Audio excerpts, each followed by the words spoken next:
नमस्कार दोस्तों, मैं हूँ प्रिया माहेश्वरी और मैं आप सभी का स्वागत करती हूँ अपने चैनल आई कैन पर। दोस्तों, आज की कहानी शुरू करने से पहले प्लीज़ मेरे चैनल को सब्सक्राइब कर दीजिएगा और बेल बटन को प्रेस करना बिल्कुल ना भूलिएगा।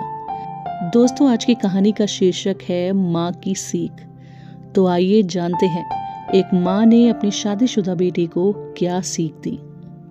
शैली के विवाह को अभी मुश्किल से 3 माह हुए थे और वह अपने ससुराली जनों से नाराज होकर मायके में आकर बैठ गई।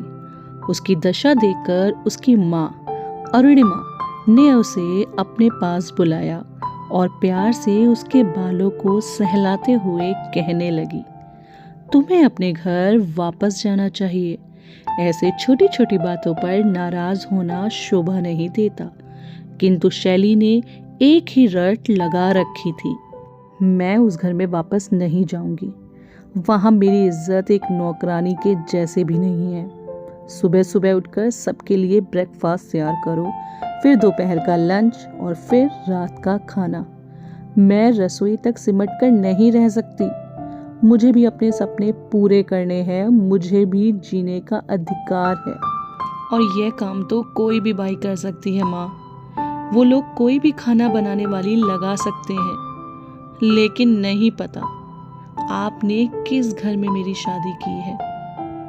अरुणिमा देवी ने उसे समझाने की बहुत कोशिश की और बताया कि बेटी रोहित एक बहुत ही सुलझे हुए विचारों का लड़का है। उसका परिवार और खानदान बहुत ही सादगी पसंद है और वे सब बनावटी जीवन शैली से दूर हैं। कुछ समय पश्चात तुम उनके अनुरूप ही स्वयं को ढाल लोगी, ऐसा मेरा विश्वास है। किंतु शैली जोर जोर से रोने लगी। माँ, आप भी मुझे समझने की कोशिश नहीं कर रही हो। मुझे यह सब काम अच्छे नहीं लगते। और फिर मेरा विवाह रोहित से हुआ है। उसके पूरे परिवार के खाने का मैंने ठेका नहीं लिया। हर समय रसोई घर में खाना बनाना और दूसरों का ख्याल रखना, यह मेरे बस की बात नहीं। मैं एक पढ़ी लिखी लड़की हूँ। अरुणिमा ने जब अपनी बेटी के शब्द सुने तो उन्हें आश्चर्य हुआ। फिर भी वे उसे प्रेम पूर्वक समझाते हुए बोली, अच्छा ठीक है, एक कहानी सुनोगी जो मैंने तुम्हें कभी नहीं सुनाई? जी हाँ, जरूर।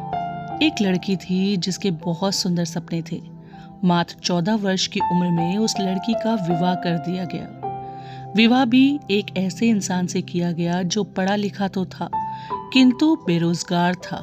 वह लड़की डिस्ट्रिक्ट मजिस्ट्रेट की लड़की थी जिसके घर में नौकर चाकर उसकी एक आवाज पर दौड़े चले आते थे। महल नुमा घर में पली बड़ी वह लड़की जब एक सामान्य से घर में ब्याह दी गई, तब भी उसने कभी कोई शिकायत अपने माता पिता से नहीं की।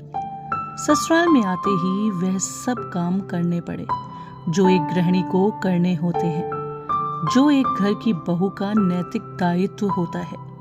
पहली बार रसोई घर में खाना बनाने की जिम्मेदारी जब उसे सौंपी गई तो वह डरी सहमी सी सब कार्य करती रही। जिस लड़की ने कभी रसोई घर में कदम नहीं रखा था, उसे सबके लिए खाना बनाना था। प्याज काटते समय उसकी आंखों में ढेर सारे आंसू टपकने लगे। घर पर तो हमेशा यह काम उसकी माताजी किया करती थी। उसे माँ की बेहद याद आती थी, किंतु फिर भी अपने आंसुओं को पोंछकर उसने अपनी साड़ी के आंचल में समेट लिया और जुट गई अपने काम में। धीरे धीरे उसने खाना बनाना सीख लिया।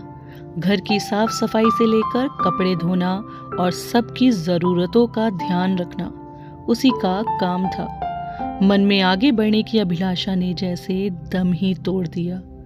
घर गृहस्थी के दायित्वों में ऐसी उलझ गई थी कि अपनी ओर ध्यान देने का अवसर ही नहीं मिला।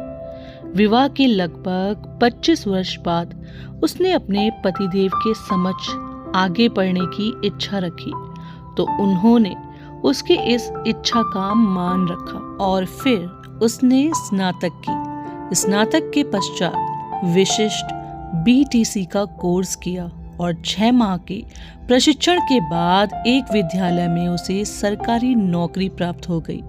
किंतु नौकरी करते हुए भी उसने घर के बड़े बुजुर्गों के बनाए गए रीति रिवाजों का पालन किया। साड़ी पहनकर अध्यापन कार्य के लिए जाना, मजाल है जो सर से आंचल जरा भी ढलक जाए। उसने प्रत्येक परिस्थिति में हंसकर समझौता किया। जानती हो, वह स्त्री कोई और नहीं बल्कि तुम्हारी माँ ही है।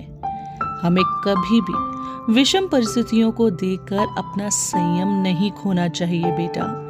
विवाह कोई गुड्डा गुड़ियों का खेल नहीं कि कल ब्याह हुआ और आज तलाक। विवाह तो जन्म जन्म का बंधन है जिसमें एक दूसरे की भावनाओं का सम्मान किया जाता है, एक दूसरे की जरूरतों का ख्याल रखा जाता है।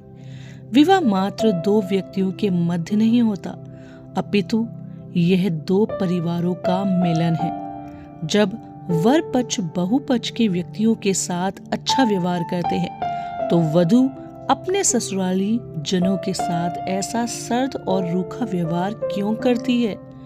करना भी नहीं चाहिए। माँ की पूरी बात सुनकर शैली को जैसे अपने प्रश्नों के उत्तर मिल गए। उसका गुस्सा धीरे धीरे शांत हो गया और उसने ससुराल वापस लौट जाने का निर्णय किया।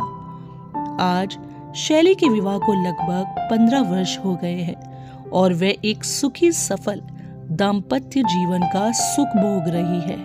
दोस्तों, आज शैली एक सफल दाम्पत्य जीवन का सुख इसलिए भोग रही है क्योंकि यह सब कुछ उसकी माँ की दी हुई उस नसीहत का परिणाम है जिसने उसके जीवन को गलत फैसला लेने से रोक दिया। क्योंकि सही समय पर लिया गया सही निर्णय व्यक्ति के जीवन को नई दिशा देता है। तो दोस्तों, मैं आशा करती हूँ कि आप भी सही समय पर सही निर्णय लेंगे जो आपके जीवन को एक सही दिशा प्रदान करेगा। और इसी के साथ मैं आप सभी का धन्यवाद करती हूँ। प्लीज़ मेरे चैनल को सब्सक्राइब करना बिल्कुल मत भूलिएगा। धन्यवाद।